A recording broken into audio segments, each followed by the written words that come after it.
Hello everyone, welcome to a new video. This is part 3। हम discuss कर रहे हैं प्रेसिडेंट ऑफ इंडिया, जो कि बहुत इंपॉर्टेंट टॉपिक है। अगर आप यूपीएससी प्रीलिम्स 2022 दे रहे हो तो और इसकी प्रोबेबिलिटी बहुत ज़्यादा है पेपर में आने की, चाहे इस बार दे रहे हो चाहे अगली बार के लिए तैयारी कर रहे हो या उससे अगली बार के लिए कर रहे हो, ये टॉपिक आप ज़रूर पढ़ने वाले हो। लक्ष्मीकांत बुक है पॉलिटी की, उसमें आप बहुत अच्छे से पढ़ोगे इसको।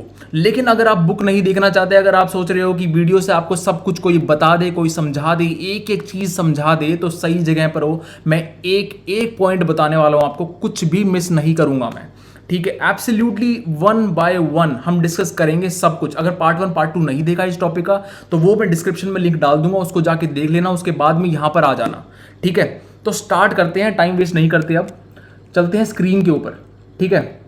तो स्क्रीन पे आपको दिख रहा होगा, मैंने जो है टाइप कर रखा है यहाँ पे, ठीक है। Powers of the president discuss करेंगे एक एक टॉपिक, कोई घबराने की जरूरत नहीं है, बिल्कुल टेंशन लेने की जरूरत नहीं है। सबसे पहले डिस्कस करते हैं पावर्स ऑफ द प्रेसिडेंट की कौन कौन सी प्रकार की पावर होती है राष्ट्रपति के पास में, भारत के राष्ट्रपति के पास में किस किस प्रकार की पावर होती है। Executive power, legislative power, financial power, judicial power, diplomatic power, military power और इमरजेंसी पावर। सब कुछ बताऊंगा मैं, एक एक बताऊंगा, कोई टेंशन लेने की जरूरत नहीं है।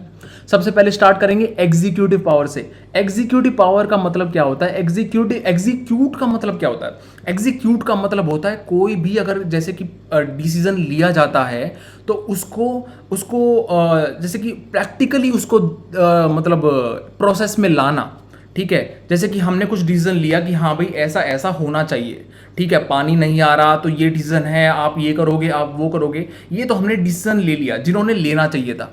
अब लेकिन उसको एग्जीक्यूट कौन करेगा? ठीक है, एग्जीक्यूट करना मतलब कि उसको प्रैक्टिकली उस प्रोसेस में लाना, उसको स्टार्ट करना उस चीज़ को, ठीक है। डिसीजन तो ले चुके आप, लेकिन उसको स्टार्ट कब करोगे? उसको ऑन ग्राउंड जो है, ठीक है, उसको आप जो है प्रोसेस में कैसे लाओगे, उसको स्टार्ट कैसे करोगे, कौन करेगा स्टार्ट, एग्जीक्यूट कौन करेगा उसको, समझ रहे हो? उसका मतलब होता है एग्जीक्यूटिव पावर, ठीक है। जैसे कि आपने आईएएस सुना हो, इंडियन एडमिनिस्ट्रेटिव सर्विसेज जो होती हैं, ठीक है। तो ऑफिसर्स जो होते हैं वो एग्जीक्यूटिव ब्रांच के ही तो वो हैं, एग्जीक्यूटिव ब्रांच के पार्ट हैं, वो एग्जीक्यूट करते हैं डिसीजंस को। जो हमारे मेंबर्स जो हमारे रिप्रेजेंटेटिव हैं, जो एमएलए एमपीज हैं, जो डिसीजन वो लेते हैं, उनको एग्जीक्यूट कौन करता है? उनको एग्जीक्यूट यही ऑफिसर्स तो करते हैं। आईएएस हो गया, जो इंडियन एडमिनिस्ट्रेटिव सर्विसेज ब्रांच के जो ऑफिसर्स हैं, एसडीएम हो गया, डिप्टी कमिश्नर हो गया, ठीक है, आईपीएस हो गया इंडियन पुलिस सर्विसेज में, ठीक है। तो ये जो ऑफिसर्स हैं ये एग्जीक्यूटिव ब्रांच के अंडर में आते हैं, ठीक है। एग्जीक्यूटिव का मतलब समझा रहा हूं मैं अभी, ठीक है, मतलब बता रहा था बस मैं कि एग्जीक्यूट का मतलब क्या होता है। तो एग्जीक्यूटिव पावर ऑफ प्रेसिडेंट को अब डिस्कस करते हैं। क्वेश्चन के अकॉर्डिंग मैं आपको समझाऊंगा, ठीक है। क्वेश्चन थोड़े से लिख रखे हैं, उसके बाद मैंने पॉइंट वाइज डिस्कस किया है। सबसे पहले क्वेश्चन को डिस्कस करते हैं। All executive decisions of the union government are formally taken in the name of prime minister. क्या हमारे प्रधानमंत्री के नाम पर लिए जाते हैं फॉर्मली डिसीजन, एग्जीक्यूटिव डिसीजन? कि भाई हमारे प्रधानमंत्री बाहर जाते हैं, आपने देखा होगा मोदी जी कई जगह पर जा रहे हैं, मीटिंग कर रहे हैं, मिल रहे हैं, डिस्कशन हो रहा है, ठीक है। लेकिन जब वो कागज की बात आती है कि ठीक है भैया बातचीत तो हो गई, सब कुछ ठीक है, बतला लिए, उसके बाद में अब करो ना काम, ठीक है। अब काम जो करोगे, जो पेपर पे कागज पे जो हमारा डिसीजन होगा कि हाँ भाई हमारे साइन जो होंगे, ठीक है, उनके साइन जो होंगे, तो वो जो एग्जीक्यूटिव डिसीजन है, ठीक है, वो किसके नाम पर लिया जाता है? वो प्रेसिडेंट के नाम पर लिया जाता है, ठीक है ना। President is the head of the state, ठीक है। Prime minister is the head of the government. जो फॉर्मली जो एग्जीक्यूटिव डिसीजन होता है यूनियन गवर्नमेंट का, वो प्राइम मिनिस्टर के नाम पर नहीं, that is taken in the name of president, ठीक है। तो ये जो है आंसर जो है इसका होगा नो, ठीक है। Option 2 is the right answer for this. All executive decision of the union government are formally taken in the name of president, not prime minister, ठीक है।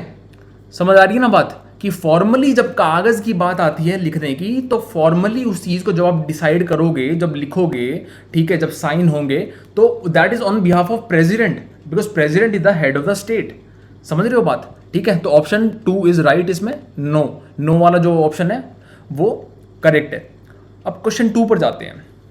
Prime Minister of India can make rules as to how the transaction of business of union government has to take place and how the said business has to be allocated among the ministers। बताता हूँ मैं, समझाता हूँ मतलब क्या है। देखो अब यूनियन गवर्नमेंट जो है जैसे वो काम करती है, ठीक है, हमारी जो भारत सरकार है जैसे वो काम करती है, ठीक है, तो किसने डिसाइड किया है, वो रूल्स किसने बनाए हैं, ठीक है, कि भाई ऐसा ऐसा होगा, यहाँ पर ऐसे हम पहले सिग्नेचर होंगे, पहले बातचीत होगी, ये होगा, फिर उसके बाद में हम ऐसे एलोकेट करेंगे मिनिस्टर्स को अलग अलग पोर्टफोलियो। तो ये जो सारा जो ये ट्रांजैक्शन जो चल रहा है, जो ये कामकाज चल रहा है यूनियन गवर्नमेंट का, ठीक है, कि क्या जो है वो कैसी चीज़ होनी है, ठीक है, कितना टाइम किस में लगना चाहिए, ये वो सब कुछ जो भी है, जो रूल्स हैं, ठीक है, क्या उसको प्रधानमंत्री जो है वो बना सकते हैं उन रूल्स को। जैसे कि बिजनेस होगा जो यूनियन गवर्नमेंट का, यूनियन गवर्नमेंट जैसे काम करेगी, ठीक है, और जो मिनिस्टर्स को जो पोर्टफोलियो एलोकेट होंगे वो कैसे होने हैं, किस प्रकार से होने हैं, ठीक है, वो जो रूल्स हैं ट्रांजैक्शन के, जो कामकाज के जो रूल्स हैं, वो प्रधानमंत्री ऑफ इंडिया बना सकते हैं क्या, प्राइम मिनिस्टर ऑफ इंडिया बना सकते हैं? No, he can not make. The one who can make is president of India. President of India can make the rules as to how the transaction of business of union government has to take place। कैसे कामकाज होना है भारत सरकार का, वो बताएगा कौन, वो कौन रूल कौन बना सकता है, वो प्रेसिडेंट बना सकते हैं, राष्ट्रपति बना सकते हैं वो रूल्स को, ठीक है, कि भाई कैसे जो है पोर्टफोलियो जो है वो एलोकेट होना चाहिए, ठीक है, क्या प्रोसीजर, क्या मतलब ध्यान में बातें रखनी हैं उसमें, ठीक है, तो उन रूल्स को बनाने वाले जो हैं प्रधानमंत्री कर सकते हैं वो काम, ठीक है। प्रधानमंत्री के पास, सॉरी प्रधानमंत्री नहीं, राष्ट्रपति जो है उनके पास पावर है, ठीक है। तो इसका आंसर जो हो गया 2, ठीक है, फॉल्स, ठीक है, फॉल्स, सॉरी मतलब ये काटा क्या मार दिया मैंने इसमें, ठीक है, ठीक है, फॉल्स जो है वो राइट आंसर है, ठीक है, option 2 is the right answer, false, ठीक है। Prime minister can not do that, only president can do that, ठीक है। क्वेश्चन 3 पर आते हैं अब। Chief justice of India appoints the prime minister and other minister and they hold office during his pleasure। Chief justice of India क्या appoint करता है prime minister को? प्राइम मिनिस्टर को कौन अपॉइंट करता है? प्राइम मिनिस्टर को chief justice of India appoint नहीं करता, ठीक है। Chief justice of India does not appoint the prime minister, the one who appoints the prime minister is the president. तो ये भी जो क्वेश्चन है, ये जो आंसर इसका होगा, ये होगा option 2, false. Chief justice of India appoint नहीं करता, प्रेसिडेंट ऑफ इंडिया अपॉइंट करते हैं प्राइम मिनिस्टर को, और चीफ जस्टिस ऑफ इंडिया को भी प्रेसिडेंट ही अपॉइंट करता है। समझा रही है बात? मतलब चीफ जस्टिस ऑफ इंडिया को प्रेसिडेंट अपॉइंट करेगा, और सारे हाई कोर्ट के जो जजेस हैं, ठीक है, चीफ जस्टिस सुप्रीम कोर्ट के चीफ जस्टिस को तो करेगा ही करेगा, लेकिन हाई कोर्ट की जो जजेस हैं उनको भी प्राइम मिनिस्टर, सॉरी प्रेसिडेंट ही करता है अपॉइंट। और सुप्रीम कोर्ट के और जजेस जो हैं, चीफ जस्टिस को छोड़कर जो और जजेस जो हैं सुप्रीम कोर्ट में, उनको भी प्रेसिडेंट ही करता है। तो मतलब कि प्राइम मिनिस्टर को भी प्रेसिडेंट ही अपॉइंट करता है, ठीक है, और चीफ जस्टिस को भी प्रेसिडेंट ही अपॉइंट करता है, और जो हाई कोर्ट के जजेस हैं उनको भी प्रेसिडेंट ही अपॉइंट करता है, ठीक है। तो एक दिमाग में जो है इस चीज़ को बिठा लो कि चीफ जस्टिस कभी अपॉइंट नहीं करता प्राइम मिनिस्टर को, ना ही प्राइम मिनिस्टर अपॉइंट करता है चीफ जस्टिस को, सिर्फ प्रेसिडेंट ही अपॉइंट करता है दोनों को, ठीक है। तो ऑप्शन 2 इज राइट, इसमें फॉल्स है, जो चीफ जस्टिस ऑफ इंडिया है वो नहीं करता अपॉइंट प्राइम मिनिस्टर को, and they hold office during his pleasure. अब इसका मतलब क्या है, थोड़ा सा मैं बता देता हूँ। ये कई बार आता है कि they hold office during his pleasure, इसका मतलब क्या है? इसका मतलब ये नहीं है कि जब प्रेसिडेंट का मन चाहे वो हटा देगा प्राइम मिनिस्टर को, कि चलो भाई ठीक है मेरा मन कर रहा है आप हटो, दूसरे को और कोई आएगा यहाँ पे। ऐसा नहीं हो सकता जब तक प्रधानमंत्री जो है लोकसभा में, ठीक है, मेजॉरिटी अपनी होल्ड करके बैठे हैं, तब तक president of India, prime minister of India को डिसमिस नहीं कर सकता, ठीक है।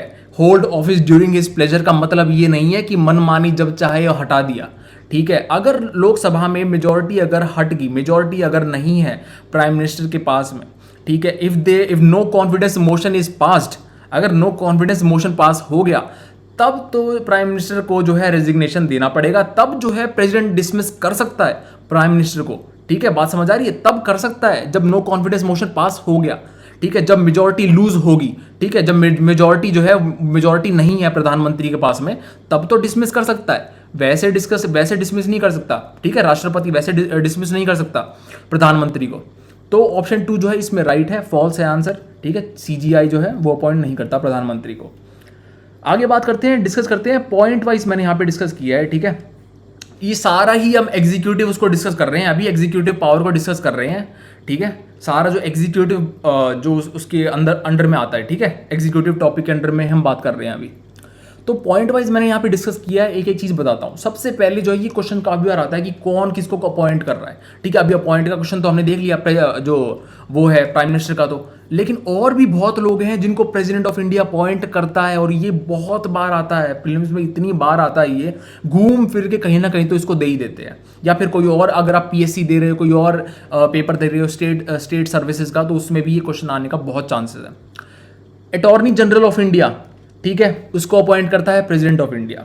दूसरा सीजीआई को, कंट्रोलर जनरल ऑफ इंडिया, ठीक है, controller and auditor general of India, ठीक है। तो कैग जो है ना, CAG controller and auditor general of India, उसको भी president of India he appoint करता है। उसके बाद में chief election commissioner and other election commissioners, ठीक है। उसके बाद में chairman and member of UPSC, ठीक है। उसके बाद गवर्नर ऑफ द स्टेट, ठीक है, सारे राज्यों के जो गवर्नर हैं। उसके बाद में फाइनेंस कमीशन, जो हर 5 साल में वो जो अपॉइंट होता है, ठीक है, हर 5 साल में जो बनता है, फॉर्म होता है, ठीक है, कि मतलब कितना रेवेन्यू जो है यूनियन के पास रहना चाहिए, कितना रेवेन्यू जो है वो स्टेट को डिस्ट्रीब्यूट होना चाहिए। तो उसके लिए जो फाइनेंस कमीशन जो है हर 5 साल में जो बनता है, तो उसको अपॉइंट कौन करता है? उसको अपॉइंट करता है प्रेसिडेंट ऑफ इंडिया, ठीक है, उसके मेंबर्स को भी और उसके चेयरमैन को भी। तो ये जो 5-6 जो यहाँ पे पॉइंट लिखे ना, इनको दिमाग में बिठा के रखना। अटॉर्नी जनरल, कैग, उसके बाद chief election commissioner of India और दूसरे इलेक्शन कमिश्नर्स, उसके बाद में चेयरमैन और मेंबर ऑफ यूपीएससी, उसके बाद में गवर्नर ऑफ द स्टेट, उसके बाद में chairman and member of finance commission. मतलब जितने भी कमीशन वगैरह है ना, कमीशन जो हैं उसके नेशनल लेवल के, ठीक है, उनको उसके चेयरमैन और उसके मेंबर्स को भी करता है अपॉइंट प्रेसिडेंट, ठीक है। उसके बाद में कैग, अटॉर्नी जनरल और governor of the state. Governor तो लाइक ऐसे ही मान लो कि जैसे कि नेशनल लेवल पे अगर प्रेसिडेंट है तो स्टेट लेवल पे गवर्नर है, ठीक है। ऑलमोस्ट उनकी सारी जो चीज़ें हैं वो पावर्स वगैरह ऑलमोस्ट सेम होती हैं, ठीक है। तो उसको बाद में डिस्कस करेंगे जब चैप्टर आएगा गवर्नर का। आगे बढ़ते हैं, ठीक है। उसके बाद में क्या क्या और कर सकता है प्रेसिडेंट, एग्जीक्यूटिव पावर के अंडर में बात कर रहे हैं हम अभी, बात ध्यान में रखना, एग्जीक्यूटिव टॉपिक के अंडर में ही बता रहा हूँ मैं सारी बातें ये। उसके बाद में क्या क्या और कर सकता है? Can ask information regarding affairs of the union, कि भाई क्या चल रहा है, कामकाज में ठीक ठाक चल रहा है या नहीं चल रहा, ठीक है, या क्या चल रहा है, कौन कौन से जो लॉज हैं वो पास करवाने के लिए प्रपोजल रखा गया है, ठीक है, कि कौन कौन से जो है सदन में जो लॉ पास करवाने के लिए प्रपोजल बाय मिनिस्टर्स रखे गए हैं, ठीक है, या जो मेंबर हैं एमपी जो हैं उन्होंने क्या क्या प्रपोजल रखे हैं कि हाँ भाई ये लॉ आना चाहिए, ये लॉ पास होना चाहिए। पास होगा या नहीं होगा वो बात की बात है, लेकिन क्या चल रहा है, ठीक है, क्या कामकाज क्या चल रहा है हाउस में, तो वो जो बातें हैं वो सारी राष्ट्रपति प्रधानमंत्री से मांग सकता है। अब इसको अंग्रेजी में बोलोगे तो ये लिखा मिलेगा, can ask information regarding affairs of the union, ठीक है। ये यूनियन के ही तो अफेयर्स हैं, ठीक है, यूनियन गवर्नमेंट का ही तो ये कामकाज है, समझ रहे हो, नेशनल लेवल पे। और कौन कौन से legislation, proposal for the legislation का मतलब वही कि भाई कौन सा लॉ आना चाहिए, ठीक है, भाई हम तो ये चाहते हैं ये लॉ आए। कोई दूसरा एमपी बोलेगा कि हाँ मैं ये लॉ पास कराना चाहता हूँ, मुझे ये लगता है ये ठीक होगा, समझ रहे हो। अलग अलग मतलब क्या क्या जो है वो चल रहा है सदन के अंदर। दूसरा, can ask the PM to submit to council of ministers any matter for consideration on which decision has already been taken by minister but was not considered by council. मतलब ये कि अगर कोई मिनिस्टर ने मान डिसीजन ले लिया कि हाँ भाई ये जो है ये चीज़ होनी चाहिए, एक ही मिनिस्टर ने लिया है, और वो जो डिसीजन है वो बल्कि और जो मिनिस्टर्स हैं काउंसिल ऑफ मिनिस्टर्स उनके आगे रखा ही नहीं गया, उनको पता ही नहीं है, ठीक है, उनको पता ही नहीं है कि हाँ ये डिसीजन भी ले लिया गया था, किसने लिया है, ये कब लिया गया, उनको पता ही नहीं चला, डिसीजन ले भी लिया, ठीक है। तो वो जो राष्ट्रपति जो है वो प्रधानमंत्री को कह सकते हैं कि भाई देखो ये जो मैटर है इस पे मैं चाहता हूँ कि सभी जो काउंसिल ऑफ मिनिस्टर्स जो हैं उनका सभी की एक जो है ओपिनियन मांगनी चाहिए, उनकी मिलनी चाहिए, क्योंकि मुझे लग रहा है कि सबकी आपने राय नहीं मांगी, इस पे सबकी राय होना ज़रूरी है। तो इस मैटर को जो है आप काउंसिल ऑफ मिनिस्टर के आगे रखो और फिर इस पे जो है डिसीजन लिया जाए, ठीक है। तो ऐसा भी जो है राष्ट्रपति कह सकता है, ठीक है। Can ask the PM to submit to council of ministers any matter, ठीक है, फॉर कंसिडरेशन। अगला पॉइंट, अपॉइंट्स कमीशन।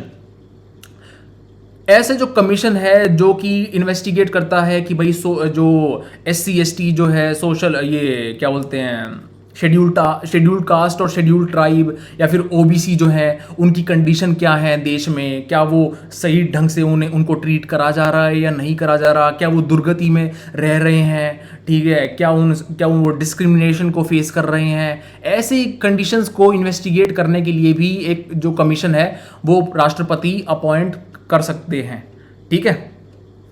ये तीसरा पॉइंट हो गया। चौथा point, appoint inter state council to promote centre state and inter state relation. अब inter state council जो होती है, इंटर स्टेट काउंसिल में क्या होता है ना कि जैसे चीफ मिनिस्टर्स होते हैं, ठीक है, चीफ मिनिस्टर के साथ में जो पीएम होते हैं, ठीक है, एक एरिया होता है, उसमें राउंड वाइज जो है 1 बाय 1 जो क्या बोलते हैं सीट चेंज होती है, ठीक है, कुछ नॉर्दर्न जोन हो गया या सेंट्रल जोन हो गया, ऐसे तो एक काउंसिल बनती है इंटर स्टेट काउंसिल, ठीक है। उसमें जो है सारी स्टेट के हेड यानी चीफ मिनिस्टर्स और उनके साथ में जो है प्रधानमंत्री, ठीक है।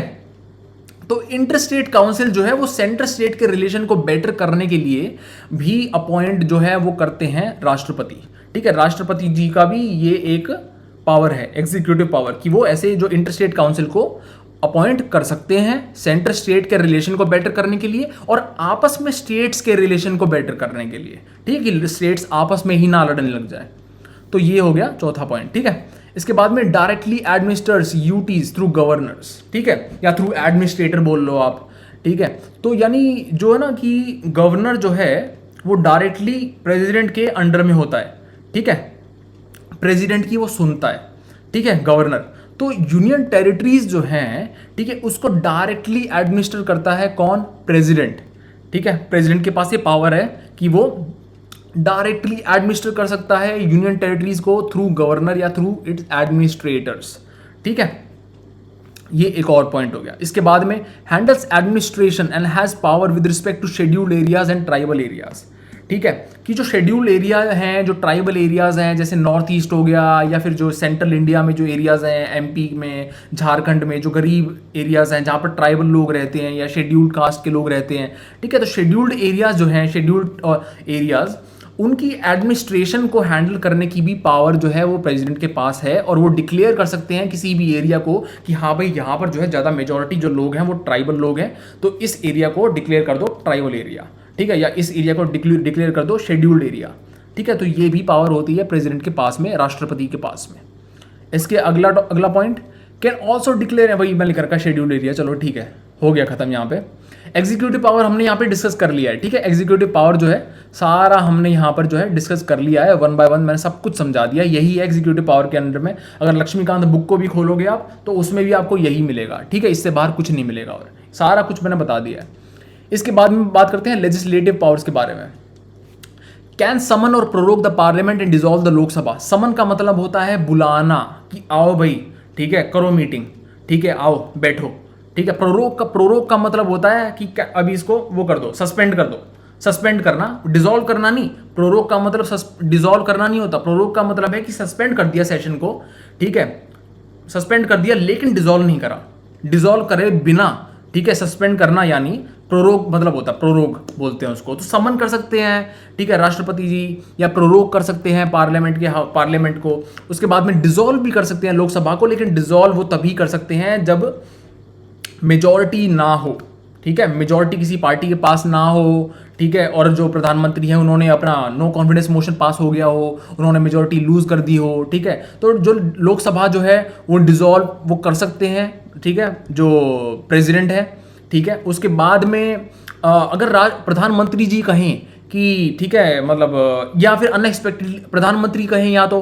कि मतलब डिसॉल्व करना चाहता हूँ, ठीक है, ये मतलब इसको डिसॉल्व कर दो लोकसभा को, ठीक है, और दोबारा फ्रेश इलेक्शन हो, तो तब भी प्रधानमंत्री के कहने पर भी राष्ट्रपति जी कर सकते हैं डिसॉल्व, लेकिन खुद के ही मनमानी पे नहीं कर सकते कि हाँ भाई मेरा मन कर रहा है डिसॉल्व करने का तो मैं डिसॉल्व कर रहा हूँ, ठीक है। या फिर अनएक्सपेक्टेडली कई बार जो है डेथ हो जाती है प्राइम मिनिस्टर की, तो अनफॉर्चुनेटली तो उस केस में भी ठीक है, अगर कोई किसी के पास मेजॉरिटी नहीं है, किसी भी पार्टी के पास मेजॉरिटी नहीं है, ठीक है, और फ्रेश इलेक्शन कराने पड़ेंगे, ठीक है, कोई भी कोलिशन नहीं बन पा रहा, तो अब भी डिसॉल्व कर सकते हैं राष्ट्रपति जी, लेकिन तब भी जो है वो एक सर्कमस्टेंस है, ठीक है, स्पेशल सर्कमस्टेंस है, लेकिन अपनी मनमानी से नहीं कर सकते, मतलब कर सकते हैं डिसॉल्व लोकसभा, लेकिन अपनी मनमानी से नहीं, जब तक प्रधानमंत्री जी ना कहें, या फिर जब तक कोई ऐसा एक्सटर्नल सर्कमस्टेंस जो मैंने अभी बताया वैसा क्रिएट ना हो, ठीक है। उसके बाद में अगला पॉइंट, ये तो हमने डिस्कस कर लिया। इसके बाद में can call for a joint sitting of both the houses of parliament, की वो कोई ऐसा टॉपिक है जिसपे कि मतलब ना बार बार में कुछ मतभेद हो रहा है, ठीक है, पास नहीं हो रहा कोई चीज़, कोई बिल पास नहीं हो रहा, ठीक है, या कोई ऐसी है मतलब कोई ऐसा टॉपिक है जिसपे दोनों हाउसेज का जो है जॉइंट मीटिंग बिठानी पड़ेगी। जॉइंट मीटिंग बिठाने की जो पावर है वो है राष्ट्रपति के पास में, ठीक है। प्रेसिडेंट ऑफ इंडिया जो है जॉइंट मीटिंग बिठा सकते हैं दोनों हाउसेज ऑफ पार्लियामेंट की, ठीक है, और इसको प्रिसाइड कौन करता है? लोकसभा का स्पीकर करता है। ध्यान में रखना, क्वेश्चन बहुत बार आ जाता है ये, कौन प्रिसाइड करता है जॉइंट मीटिंग को, ठीक है, जॉइंट सिटिंग को, ठीक है, बोथ हाउसेज ऑफ पार्लियामेंट, तो उसको प्रिसाइड करता है speaker of Lok Sabha, not Rajya Sabha, ठीक है, ध्यान में रखना, फिर बता रहा हूं मैं।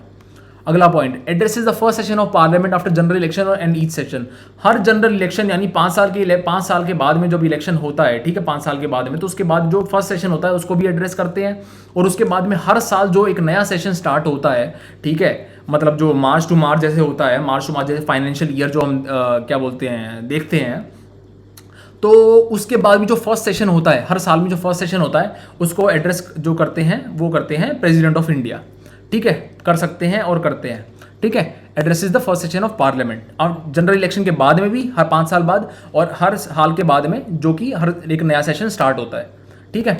उसके बाद में 12 जो मेंबर्स हैं राज्यसभा में, ठीक है, उनको नॉमिनेट करते हैं, वो ये पावर है प्रेसिडेंट के पास में, जो कि कोई स्पेशल फील्ड से आए हों, जैसे कि लिटरेचर, आर्ट, या कोई समाज सेवा करी हो उन्होंने, या कोई साइंस में ऐसा कुछ बड़ी उनकी उपलब्धि हो, ठीक है, तो उसके लिए जो है राष्ट्रपति 12 ऐसे लोगों को चुन सकते हैं कि आप भाई मैं आपको राज्यसभा का मेंबर बनाना चाहता हूं क्योंकि आपका बहुत बड़ा कंट्रीब्यूशन रहा है इस फील्ड में, ठीक है, लिटरेचर की फील्ड में या आर्ट की फील्ड में, so on and so fourth, ठीक है।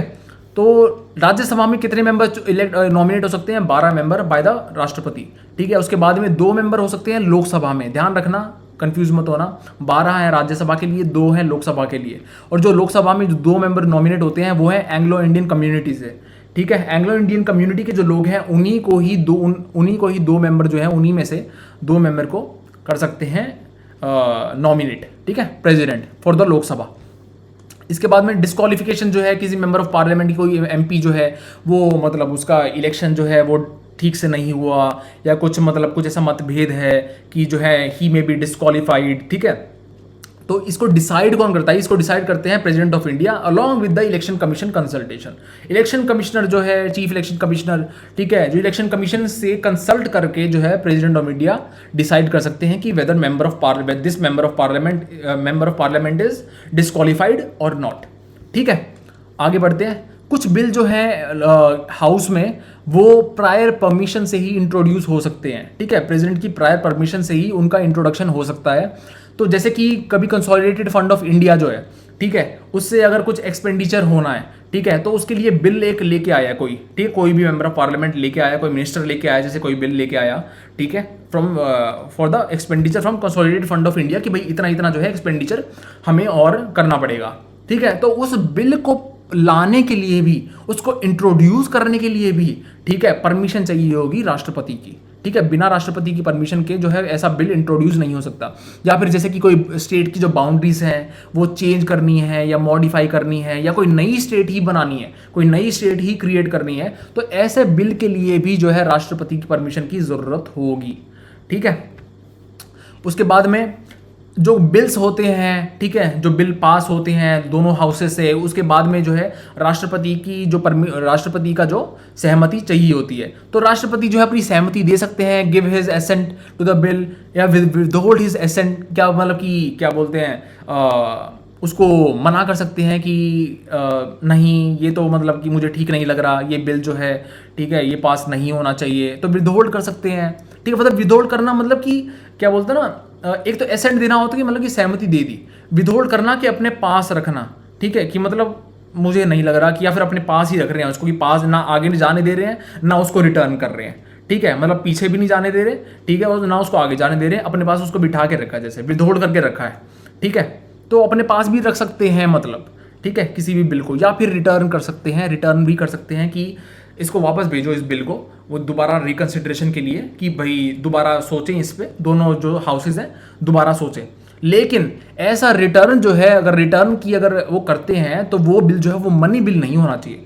मनी बिल को जो है क्या बोलते हैं, प्रेसिडेंट रिटर्न नहीं कर सकते। अब मनी बिल क्या होता है इसके बारे में मैं डिस्कस करूंगा दूसरे चैप्टर में, जो पार्लियामेंट का चैप्टर है, वो बड़ा चैप्टर है काफ़ी, उसमें डिस्कस करेंगे। अब यहाँ पर बहुत लंबा वीडियो हो जाएगा नहीं तो, ठीक है। लेकिन बस ये समझ लेना कि वो अपनी सहमति दे सकते हैं, ठीक है, किसी भी बिल को, कि जो क्योंकि उनकी सहमति ज़रूरी है आखिरी में, ठीक है। दोनों हाउसेज जब कोई बिल पास हो जाता है तो उनकी सहमति जरूरी है आखिरी में, तो वो सहमति दे सकते हैं या फिर विदहोल्ड कर सकते हैं, अपने पास रख रहे हैं, दे ही नहीं रहे, सहमति दे ही नहीं रहे, ठीक है। या फिर वो रिटर्न कर सकते हैं कि भाई दोबारा सोचो इस पे, दोबारा बिल पे दोबारा सोचो और फिर डिसीजन लो, ठीक है। तो अगर रिटर्न कर दिया तो वो मनी बिल नहीं होना चाहिए, मनी बिल को रिटर्न नहीं कर सकते, ठीक है। और लेकिन अगर, और ठीक है, ये बात तो होगी। उसके बाद में अगर चलो वो मनी बिल नहीं था, ये कोई नॉर्मली ही बिल था और प्रेसिडेंट ने रिटर्न कर दिया, ठीक है, रिकंसिडरेशन के लिए, तो अगर फिर से अगर पार्लियामेंट ने उसको वापस भेज दिया प्रेसिडेंट के पास में, तब तो प्रेसिडेंट को अपनी एसेंट देनी ही पड़ेगी, यानी तब तो प्रेसिडेंट को अपनी सहमति जो है वो देनी ही पड़ेगी, ठीक है, मतलब देनी ही पड़ेगी, कोई ऑप्शन नहीं है। लेकिन अगर स्टेट में ऐसा होता है, स्टेट लेजिस्लेचर में अगर यही कंडीशन होती है कि जो गवर्नर जो है किसी भी बिल को प्रेसिडेंट के लिए रिजर्व करता है, ठीक है, और उस कंडीशन में भी मनी बिल जो है उसको रिटर्न नहीं कर सकता प्रेसिडेंट वापस, ठीक है, कि मतलब स्टेट लेजिस्लेचर से पास हुआ बिल और गवर्नर के पास आया, गवर्नर ने सोचा कि जो है प्रेसिडेंट की इसमें सहमति जरूरी है, तो प्रेसिडेंट के लिए वो जो बिल है गवर्नर ने रिजर्व कर लिया कि प्रेसिडेंट इस पर डिसीजन लेंगे। अब प्रेसिडेंट ने या तो गिव कर सकते हैं अपनी एसेंट, सहमति दे सकते हैं, या फिर विदहोल्ड कर सकते हैं कि भाई अपने पास ही रख रहे हैं, ना आगे जाने दे रहे हैं ना पीछे जाने दे रहे हैं, या फिर वो रिटर्न कर सकते हैं, वही बात। लेकिन मनी बिल नहीं होना चाहिए, मनी बिल को स्टेट लेजिस्लेचर में भी रिटर्न नहीं कर सकते प्रेसिडेंट, ठीक है, मनी बिल रिटर्न नहीं हो सकता, ये बात ध्यान में रखना। लेकिन चलो अगर वो मनी बिल नहीं है, ठीक है, सपोज करिए वो मनी बिल नहीं है, तो अगर वैसे ही कोई नॉर्मल बिल है उसको रिटर्न कर दिया प्रेसिडेंट ने स्टेट लेजिस्लेचर को कि दोबारा सोचो भाई तुम लोग, ठीक है, और फिर अगर स्टेट लेजिस्लेचर ने दोबारा उसको भेज दिया प्रेसिडेंट के पास में दूसरी बार, ठीक है, तब प्रेसिडेंट जो है वो ऑब्लिगेटेड नहीं है, नॉट ऑब्लिगेटेड, ठीक है, प्रेसिडेंट ऑब्लिगेटेड नहीं है कि अब तो मेरे को सहमति देनी ही पड़ेगी, ऐसा बिल्कुल नहीं है। प्रेसिडेंट तब भी, ठीक है, सहमति ना दें ये पॉसिबल है, ठीक है, ही इज नॉट ऑब्लिगेटेड, उन पे कोई प्रेशर नहीं है इस बात का, ठीक है। लेकिन अगर पार्लियामेंट ऐसा करती है, सेकंड टाइम भेजती है, तब वो ऑब्लिगेटेड है, तब उनको सहमति देनी ही पड़ेगी, ठीक है। तो कंफ्यूजन हो जाता है बच्चों को, बहुत बार अच्छी से बता रहा हूँ मैं यहाँ पे, डीप एक एक पॉइंट को बता रहा हूँ। उसके बाद में ऑर्डिनेंसेस जो हैं, ऑर्डिनेंसेस को प्रोमलगेट कर सकते हैं, ठीक है, या फिर विड्रॉ कर सकते हैं जब मन चाहा, ठीक है, कि अगर मतलब अगर सेशन में नहीं है पार्लियामेंट, ठीक है, पार्लियामेंट सेशन में नहीं है, ये तभी होता है जब पार्लियामेंट सेशन में नहीं है या कोई हाउस सेशन में नहीं है, दोनों में हाउसेज में से, ठीक है, या दोनों हाउसेज ही सेशन में नहीं है, तभी जो प्रेसिडेंट है वो प्रोमलगेट करते हैं, यानी ऑर्डिनेंस को लाते हैं। ऑर्डिनेंस बेसिकली एक लॉ ही होता है जिस पे उतनी ही पावर होती है जितनी कोई हाउसेज से जो कोई बिल पास होता है उसमें उतनी पावर होती है, ठीक है। तो उतनी ही पावर ऑर्डिनेंस में भी होती है, ऑर्डिनेंस भी यही समझ लो कि एक लॉ ही है, ठीक है। लेकिन बस वो क्या है कि वो हाउसेज से पास नहीं हुआ जाके, वो से सीधा प्रेसिडेंट ने ही पास कर दिया, क्योंकि हाउसेज थे ही नहीं उस टाइम पे, हाउसेज बैठे ही नहीं थे, हाउसेज या सेशन में ही नहीं थे, या कोई हाउस जो है वो सेशन में नहीं था, एक हाउस या दोनों हाउसेज, ठीक है। तो प्रेसिडेंट ने खुद ही पास कर दिया उस ऑर्डिनेंस को, ऑर्डिनेंस बोलते हैं उसको, ठीक है, उस लॉ को ऑर्डिनेंस बोलते हैं।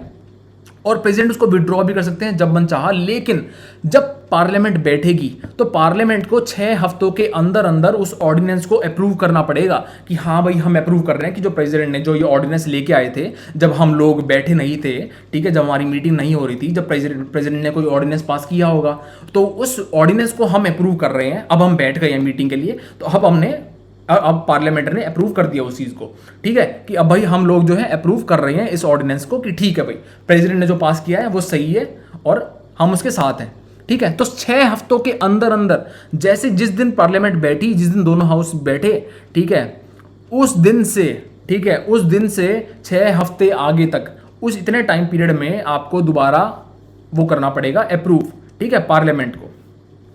उसके बाद में जो है कई सारी रिपोर्ट जो हैं वो प्रेसिडेंट वो क्या बोलते हैं हाउस के आगे प्रेजेंट करते हैं, यानी प्रेजेंट करवाते हैं, ठीक है, यानी उनकी वजह से जो है वो प्रेजेंट होती हैं।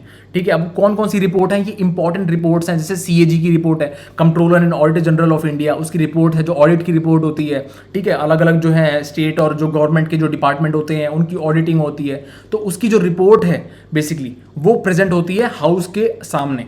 ठीक है, तो कौन किसकी वजह से होती है ये होती है प्रेसिडेंट की वजह से। उसके बाद में यूपीएससी की रिपोर्ट जो है, यूनियन पब्लिक सर्विस कमीशन की, उसके बाद फाइनेंस कमीशन की रिपोर्ट जो है, जो बड़ी बड़ी जो कमीशन की रिपोर्ट है ना सारी, वो प्रेसिडेंट जो करवाते हैं वो किसकी वजह से होती हैं, वो होती है राष्ट्रपति की वजह से। ठीक है, अगला point, make regulations with respect to good governance of Ladakh, Dadra Nagar Haveli, Daman and Diu, Andaman Nicobar और लक्षद्वीप। जितने भी यूनियन टेरिटरीज हैं विदाउट, मैं बोल रहा हूं फिर से, विदाउट स्टेट लेजिस्लेटिव असेंबली। ठीक है, विदाउट लेजिस्लेचर जितने भी यूनियन टेरिटरीज हैं उनकी रेगुलेशन, उनके रूल्स जो हैं, उनकी गवर्नेंस के लिए रेगुलेशंस को बना सकते हैं कौन, राष्ट्रपति जी।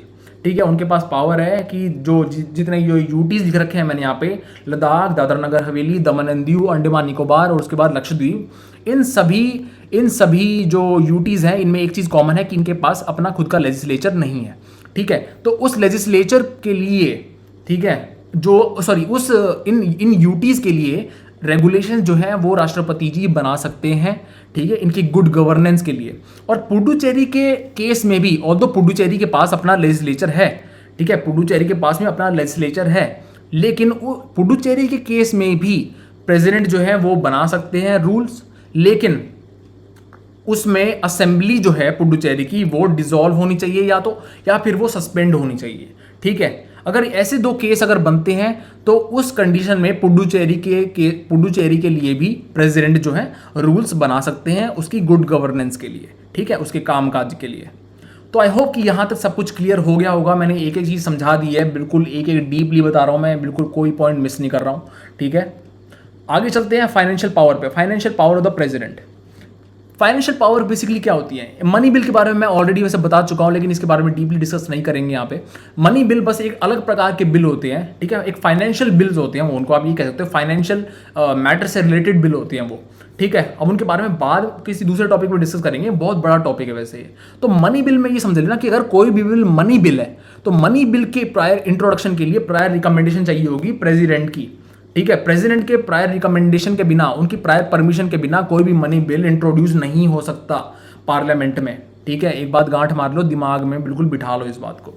उसके बाद में causes to be presented union budget. ठीक है, एनुअल फाइनेंशियल स्टेटमेंट भी बोलते हैं इसको, कई बार पता नहीं, एक बार तो आ रखा था प्रीलिम्स में किसी में कि एनुअल फाइनेंशियल स्टेटमेंट किसको बोलते हैं। तो यूनियन बजट जो है, ठीक है, यूनियन बजट जो पास होता है, ठीक है, जो हर साल जो है सरकार लेके आती है, ठीक है, फाइनेंस मिनिस्टर जो है वो लेके आती हैं।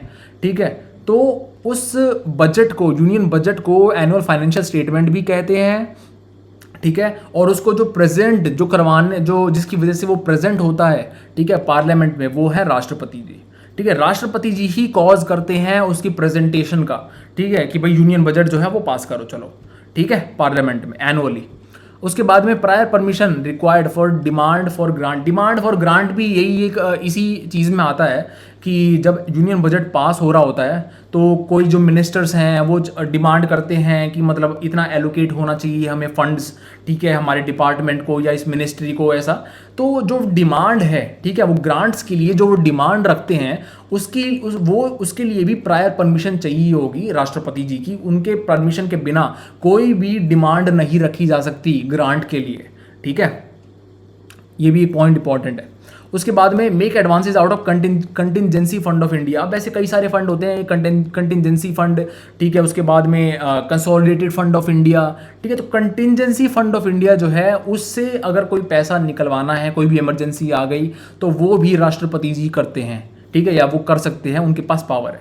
ठीक है, कंटिजेंसी फंड ऑफ इंडिया से पैसे निकलवाने की, ठीक है, राष्ट्रपति जी ही कर सकते हैं यहाँ पर, मतलब कहने का मतलब मेरा ये है।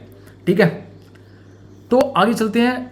फॉर्म या constitute finance commission every 5 year, ये मैं ऑलरेडी बता चुका हूँ, पहले बताया था मैंने अभी कि रेवेन्यू जो है डिस्ट्रीब्यूट करना हो जब यूनियन और स्टेट के बीच में, कि प्रॉपर्ली डिवाइड होना चाहिए, तो उसके लिए भी जो है फाइनेंस कमीशन हर 5 साल में कॉन्स्टिट्यूट होता है, राष्ट्रपति जी करते हैं। ठीक है, every 5 year, so that it is distributed properly between union and the state governments. ठीक है, आगे बात करते हैं जुडिशियल पावर के बारे में। जुडिशियल पावर जो है उसमें क्या होता है? ये क्वेश्चन भी मैं दे चुका था, क्वेश्चन भी मैं बता दिया था थोड़ी देर पहले में उसमें, कि जो चीफ जस्टिस ऑफ इंडिया है, चीफ जस्टिस ऑफ इंडिया को भी और जो जजेस हैं सुप्रीम कोर्ट के, ठीक है, उनको भी और हाई कोर्ट के जजेस को भी कौन अपॉइंट करता है? प्रेसिडेंट करता है। मैं अच्छे से इस चीज़ को बता चुका हूँ ऑलरेडी, अब इस पर टाइम खराब नहीं करेंगे, आगे बढ़ते हैं। फर्स्ट पॉइंट मैं ऑलरेडी डिस्कस कर चुका हूँ। Advice from supreme court on any matter, कोई भी मैटर हो, that may be a matter of law और अ फैक्ट, कोई भी मैटर हो उस पर सुप्रीम कोर्ट की एडवाइस ले सकते हैं राष्ट्रपति जी, लेकिन सुप्रीम कोर्ट की एडवाइस बाइंडिंग नहीं होगी, ठीक है। ये ज़रूरी नहीं है कि राष्ट्रपति जी उनकी बात को जो है माने और वो बाइंडिंग हो, उनके ऊपर बाइंडिंग नहीं है, सुन सकते हैं, ठीक है। एडवाइस ले ली कि सुप्रीम कोर्ट का क्या एडवाइस है इसके ऊपर, फिर जो है वो अपना डिसीजन, उनका ही डिसीजन होगा। कोई प्रेशर नहीं है सुप्रीम कोर्ट की तरफ से कि भाई ये डिसीजन होना चाहिए, ऐसा होना चाहिए, कोई बर्डन नहीं है सुप्रीम कोर्ट की वजह से, कोई बाइंडिंग नहीं है वो डिसीजन, ठीक। कोई एडवाइस जो है सुप्रीम कोर्ट की वो बाइंडिंग नहीं होगी प्रेसिडेंट के ऊपर, ठीक है। उसके बाद में जो है पार्डन, रिपीटिव, रेस्पाइट, ये कई सारे वर्ड्स हैं यहाँ पे, रेमेट, कम्यूट, ऑलमोस्ट जो है इनका थोड़ा थोड़ा डिफरेंस होता है इनके वर्ड मतलब मीनिंग में, लेकिन बस बेसिकली मतलब बात क्या है कि प्रेसिडेंट जो है ना वो माफ़ी दे सकते हैं। माफ़ी ना किसी भी चीज़ के लिए माफ़ करना होता है, कोई व्यक्ति ने गलती कर दी, ठीक है, और उसको जेल हो गई, ठीक है। अब वो जेल चाहे कोर्ट मार्शल की वजह से हुई हो, या फिर कोई उसने ऐसा क्राइम किया हो कि जो यूनियन लॉ के अगेंस्ट में है, या फिर उसको मृत्यु दंड दिया गया हो, उसको सेंटेंस ऑफ डेथ दी गई हो, इन तीनों मैटर्स में प्रेसिडेंट जो है, राष्ट्रपति जी जो है वो माफ़ी दे सकते हैं, या उसकी जो जेल जो है, उसकी टर्म ऑफ सेंटेंस जो है, ठीक है, उसको कम कर सकते हैं, ठीक है, उसकी जो इंटेंसिटी है उसको कम कर सकते हैं। ये पावर है प्रेसिडेंट के पास में इन तीनों केसेस में, ठीक है। चाहे वो कोर्ट मार्शल से हुई हो, चाहे वो कोई ऐसा ऑफेंस हो जो यूनियन लॉ के अगेंस्ट में हो, या फिर वो सेंटेंस ऑफ डेथ हो, ठीक है, मृत्यु दंड हो, इन तीनों केसेस में राष्ट्रपति जी माफ़ी दे सकते हैं या कम कर सकते हैं उस जेल को, उस टर्म ऑफ सेंटेंस को, ठीक है। अगला बात करते हैं डिप्लोमेटिक पावर्स ऑफ प्रेसिडेंट, ठीक है। डिप्लोमेटिक पावर्स क्या होती हैं? सबसे पहली बात तो यही है कि देखो, मैंने थोड़ी देर पहले भी बताया था आपको कि जितने भी जो डिसीजन होते हैं, इंटरनेशनल एग्रीमेंट जो होते हैं, ट्रीटी जो होती हैं, ठीक है, वो सारी जो नेगोशिएट जो करते हैं, जो प्राइम मिनिस्टर जो जाके करते हैं, वो ऑन बिहाफ करते हैं, ऑन बिहाफ ऑफ द क्या बोलते हैं, प्रेसिडेंट, ठीक है। नेगोशिएट जो होती हैं वो सारी प्रेसिडेंट के बिहाफ पर होती हैं, ठीक है ना, कि जो प्रधानमंत्री जी जो जाते हैं, बात करते हैं, मीटिंग्स में बैठते हैं, तो वो सारा जो काम काज जो हो रहा है वो ऑन बिहाफ हो रहा है, on behalf of the president, because president is the head of the state, ठीक है। फॉर्मली भी प्रेसिडेंट जो होता है उनके ही बेस पे जो है एग्जीक्यूटिव डिसीजन लिया जाता है फॉर्मली, ठीक है। ऑल्दो प्राइम मिनिस्टर जाते हैं, ठीक है, बातचीत करने वगैरह सारे जो है वो प्राइम मिनिस्टर करते हैं वैसे, ठीक है। आगे बात करते हैं सेंड एंड रिसीव डिप्लोमेट्स, कोई उनका हाई कमिश्नर जो है दूसरी कंट्रीज़ का, एम्बेसीज जो होती हैं हमारी कंट्री में, ठीक है, दूसरी अलग अलग कंट्रीज़ की, तो उनके जो डिप्लोमेट्स हैं, ठीक है, उनको रिसीव जो करते हैं, उनको रिसीव कौन करता है? वो करते हैं राष्ट्रपति जी, ठीक है। आपने देखा हो कभी कि हमारे जो वो हैं, हमारे डिप्लोमेट जो हैं, हमारे जो वो हैं हाई कमिश्नर बोल लो उनको, या फिर हमारे जो एम्बेसडर्स जो हैं, वो जब दूसरी कंट्रीज़ में जाते हैं तो उस कंट्री का जो हेड है, हेड ऑफ द स्टेट जो है, चाहे वो प्राइम मिनिस्टर हो या प्रेसिडेंट हो, वो अलग मैटर है, वो रिसीव करते हैं हमारे डिप्लोमेट्स को। तो ऐसे ही हमारे जो राष्ट्रपति जी हैं वो रिसीव करते हैं दूसरी कंट्रीज़ के डिप्लोमेट्स को, और यहाँ से भेजते भी हैं। आगे बात करते हैं represent India in international forums and affairs. वही इंटरनेशनल लेवल पे जो है रिप्रेजेंट जो है हमें कौन करता है? हमारे देश को, हमारे भारत को राष्ट्रपति जी करते हैं। ऑल्दो प्राइम मिनिस्टर का बहुत इंपॉर्टेंट रोल रहता है, प्राइम मिनिस्टर ही ज़्यादातर जो है जाते हैं और ट्रैवल करते हैं, ठीक है। तो ये बात आई होप कि आपको क्लियर होगी, कोई ज़्यादा मतलब इतना कुछ ज़्यादा इंपॉर्टेंट नहीं है। डिप्लोमेटिक पावर बस बेसिकली समझ आ गया होगा, मैंने समझा दिया आपको, ठीक है। उसके बाद में मिलिट्री पावर में ये पता ही है आपको, supreme commander of the defence forces जो है वो प्रेसिडेंट ऑफ इंडिया होते हैं, ठीक है। सुप्रीम कमांडर यानी head of all the defence forces, army, navy and air force, ठीक है। जितने भी डिफेंस फोर्सेज हैं और भी जो डिफेंस फोर्सेज हैं, ठीक है, हेड जो है supreme commander of the defence forces वो होते हैं हमारे राष्ट्रपति जी, और इसीलिए वो ही जो है अपॉइंट करते हैं chief of army, navy and air force, ठीक है। उसके बाद में थर्ड पॉइंट जो है कैन डिक्लेयर वॉर और peace, approval of parliament is needed. अब डिक्लेयर कर सकते हैं वॉर को या पीस को कि हाँ भाई या तो जंग छेड़ दो या ठीक है अब कंक्लूड कर दो पीस को कि हाँ भाई हाथ मिला लेते हैं। तो ये जो डिसीजन है ये भी प्रेसिडेंट लेते हैं, उनके पास पावर होती है, लेकिन approval of parliament is needed. Parliament का अप्रूवल होना इसमें ज़रूरी है, इंपॉर्टेंट है, ठीक है। और एक केस आया भी था जब इमरजेंसी हुई थी, ठीक है, इंदिरा गांधी के टाइम पर, जो प्राइम मिनिस्टर, जो एक्स प्राइम मिनिस्टर थी इंडिया की, तो उनके टाइम पर जो है एक इमरजेंसी की कंडीशन जो आई थी, ठीक है, तो उस टाइम पर भी कुछ ऐसा कुछ हुआ था कि उन्होंने पूछा नहीं था या जो भी है अपने मिनिस्टर से एडवाइस नहीं ली थी। लेकिन बस बात आपको ध्यान में ये रखनी है कि अगर वॉर का कंक्लूजन हो या पीस कंक्लूड करना हो तो प्रेसिडेंट करते हैं, लेकिन उनकी खुद की मनमानी नहीं होती, वो अप्रूवल चाहिए उसमें पार्लियामेंट का। पार्लियामेंट यानी मिनिस्टर्स का अप्रूवल चाहिए आपको, मेंबर ऑफ पार्लियामेंट्स का अप्रूवल चाहिए आपको, ठीक है। आई होप बात समझ में आ रही होगी। इसके बाद में इमरजेंसी पावर की बात करते हैं। इमरजेंसी पावर देखो 3 टाइप की होती है, एक तो नेशनल इमरजेंसी, एक प्रेसिडेंट रूल और तीसरी फाइनेंशियल इमरजेंसी। अब नेशनल, इन सभी को डिस्कस करेंगे डीपली बाद में, अभी नहीं, क्योंकि काफ़ी लंबा हो जाएगा अब ये वीडियो और ऑलरेडी आई थिंक हो भी चुका है। तो नेशनल इमरजेंसी जो है वो है आर्टिकल 352। ये कई बार क्वेश्चन आता है, बहुत इंपॉर्टेंट क्वेश्चन है। नेशनल इमरजेंसी को कौन कौन सा आर्टिकल बताता है? आर्टिकल 352, ठीक है। आर्टिकल 352 के अंदर लिखा गया है नेशनल इमरजेंसी की कंडीशंस, कि कब वो नेशनल इमरजेंसी डिक्लेयर हो सकती है, प्रेसिडेंट डिक्लेयर कर सकते हैं उस नेशनल इमरजेंसी को, ठीक है। उसके बाद में प्रेसिडेंट रूल आता है। प्रेसिडेंट रूल भी एक काइंड ऑफ एक इमरजेंसी है, ठीक है। स्टेट इमरजेंसी बोल सकते हो आप इसको, या प्रेसिडेंट रूल भी बोलते हैं इसको, दोनों ही टर्म यूज करते हैं। तो आर्टिकल 356 और 365, अब इसको याद रखना हो तो ये याद रख लो, एक 56 है और दूसरा 65 है, और दोनों एक ही चीज को डिनोट करते हैं, 56 और 65, ठीक है, उल्टे उल्टे हैं, लाइक इंटरचेंज कर दो, ठीक है। तो प्रेसिडेंट रूल को जो कौन सा आर्टिकल बताते हैं? आर्टिकल 356 एंड आर्टिकल 365, ठीक है। या स्टेट रूल बोल सकते हो या प्रेसिडेंट रूल, एक ही बात है, ठीक है। तो नेशनल इमरजेंसी हो गया, प्रेसिडेंट रूल हो गया। इसके बाद में फाइनेंशियल इमरजेंसी। फाइनेंशियल इमरजेंसी को आर्टिकल 360 डिनोट करता है। आर्टिकल 360 में बताया गया है कि कब जो है फाइनेंशियल इमरजेंसी डिक्लेयर करी जा सकती है, ठीक है, by the president of India.